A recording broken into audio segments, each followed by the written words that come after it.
Guys, welcome to the Dad's TV show this week. So this week we're going to be concentrating on just one aspect rather than three different ones. And we go into it in a little bit more depth. And this week we're going to be talking about nutrition.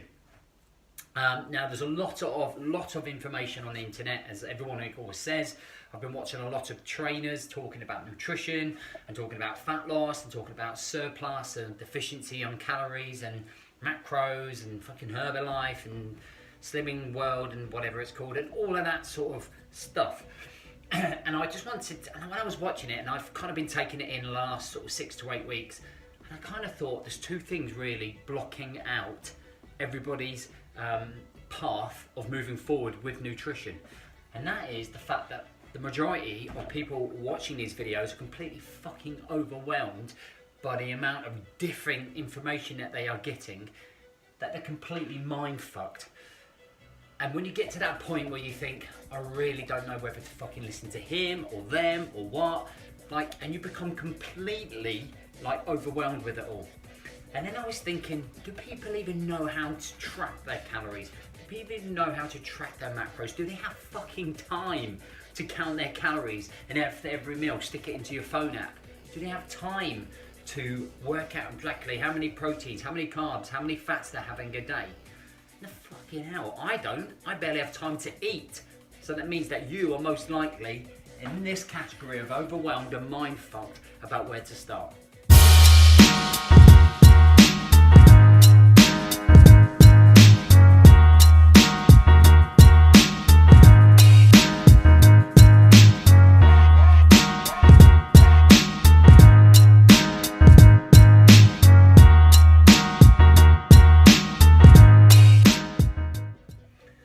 Okay, so let's bring this right back and go right back to basics, and let's call it nutrition for dummies.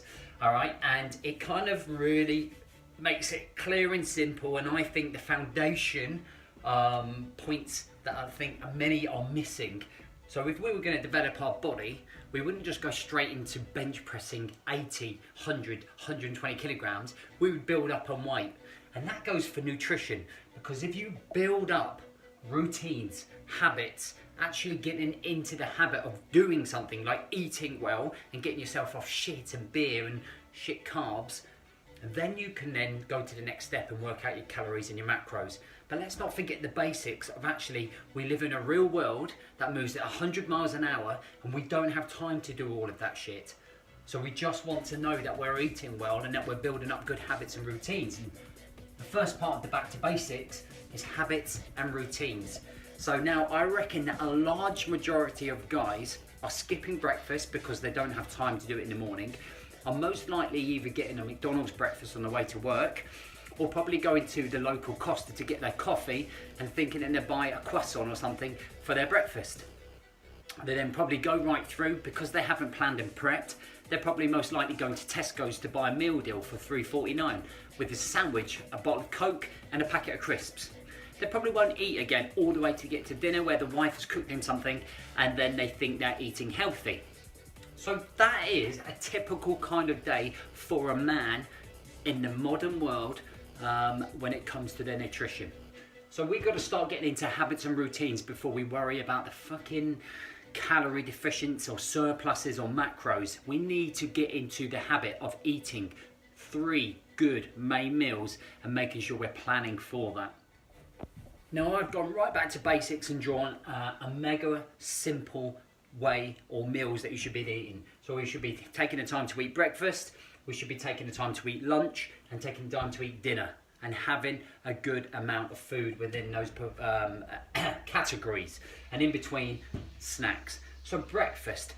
So instead of getting up last minute to stay in your bed for an extra 10 minutes because it's nice and warm and it's cold outside at the minute, why don't you get up 15-20 minutes earlier, put some oats with some milk on a pan, cook it up and have some porridge. Okay, or even you want to go super simple, put some wholemeal bread in the toaster, push it down, cut a banana up, put some natural peanut butter on and put that onto your toast. Because making the excuses that you don't have time for breakfast is utter horseshit. You have the ability to get up a little bit earlier to take some time to make sure you have some fuel in you before you start your day. As soon as it's fueling you, it will trigger your brain to work a lot better and more efficiently. And while you're having that breakfast, you can have at least a litre of water. Then your body is already hydrated straight from the start of the day, and you have fuel in you.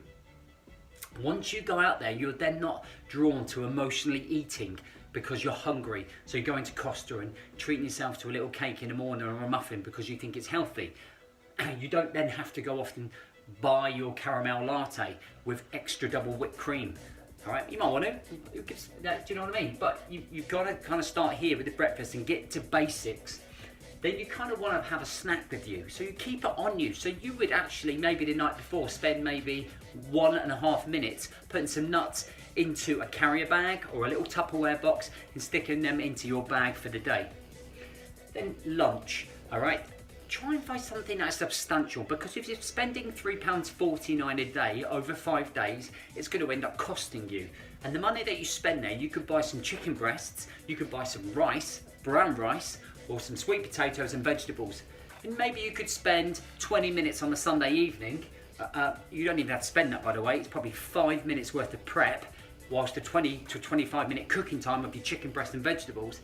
Chop it all up, separate it, put it into your lunchbox, and then put that into the fridge and take it away with you for your lunch.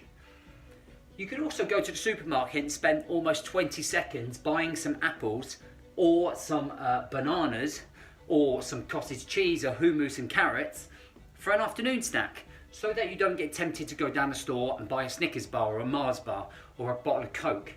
And make sure by this point you're looking at around 3:30 that you've had about 2 litres worth of water. Come home and usually dinner is most likely, or if you have a great wife, is already done for you. So you're then getting a substantial meal in the evening. But if you're not and you don't have a wife, why not spend the night before 5 to 10 minutes prepping everything, so when you come home, all your vegetables are chopped, all your meat is prepared, and all you have to do is cook it, and then that way you're eating. So when we're going back to basics, instead of worrying about how many calories you should be eating, how many macros you're eating, how about just learning to eat 5 meals a day and actually preparing those 5 meals a day? Because before you can start overloading yourself with thinking how many calories is this, how many macros is that, you're not even getting this part right. So how on earth can you possibly get the calories right and the macros right, and then completely be stressed out with it, become completely emotional, start hitting the drink because you're pissed off with it all and you're not losing any weight? Take it back to basics. Okay, because we are still on our basic level of getting this right, I would suggest tracking with a food journal. Now, it doesn't take much. It probably costs you about £2 to buy a notebook from Tesco's. And in there, at the top, you put Monday and you record everything that you've eaten. Because naturally, when I ask you what you ate 3 days ago, you won't remember that.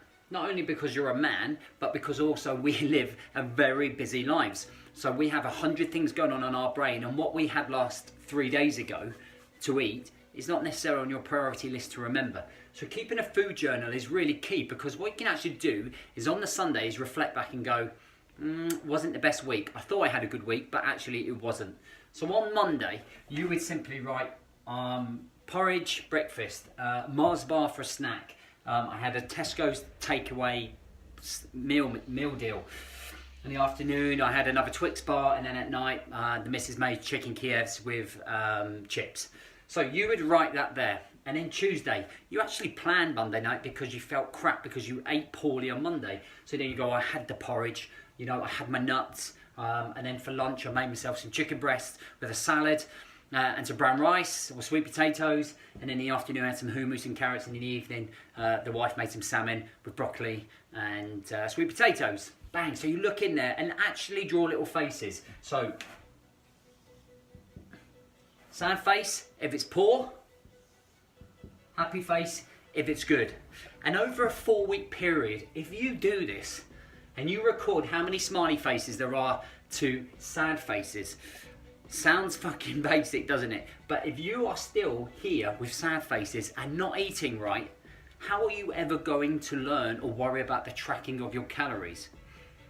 Because yes, if you are wanting to lose fat, you have to be in a calorie deficient program. But if you are just looking to live your life because you're super busy, you just have to make sure that you are eating good, products, okay? You're eating well. You are actually getting your habits and routines into good order so that you are not having to deal with the overwhelm of calories and the basics. This is very much the foundations to your nutrition, because when you get the habits right, when you get the routines right, when you have a journal, when you are logging and blogging what you are doing, you can then turn around after 4 weeks and go, I'm now going to start counting my calories and see how many calories I'm eating a day. So then you would do your food journal, you would then work out what your calories are for each meal, and then at the end of the journal, as well as your happy and smiley face, you will then record, okay, how many calories you've had that day. You can then monitor that against whatever Fitbit or whatever thing that you use to track how many calories you burn during the day, and then work out whether you're on a deficient or on a surplus. So get the basics right, then introduce the next steps, and then you can progress forward with your fat loss, but get the basics right. Guys, I really hope that is helpful. Lots of people have different thoughts. You're getting millions of different opinions. You probably get loads of people who say, well, that's fucking, what's that about? But for me, and how I work with my clients, is that they have to have a basics right before they can then start tracking any macros or any fucking calories. You've got to get the basics right, and it takes discipline, it takes work, it's hard work, it doesn't happen every single day. No one's perfect. I'm definitely not perfect when it comes to this, you know, and that's why I don't track my calories. I don't track my macros. I train fucking 5 times a week, and I train damn hard, and I know that I eat my 5 meals. I have breakfast, lunch, dinner, and 2 snacks, and they're not always all good. I'm not really necessarily into calorie deficient. I'm not looking necessarily for fat loss.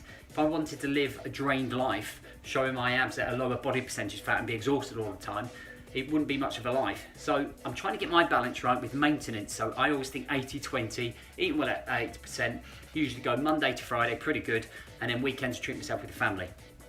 But wherever you are at, whatever you are trying to achieve, let's get those basics right.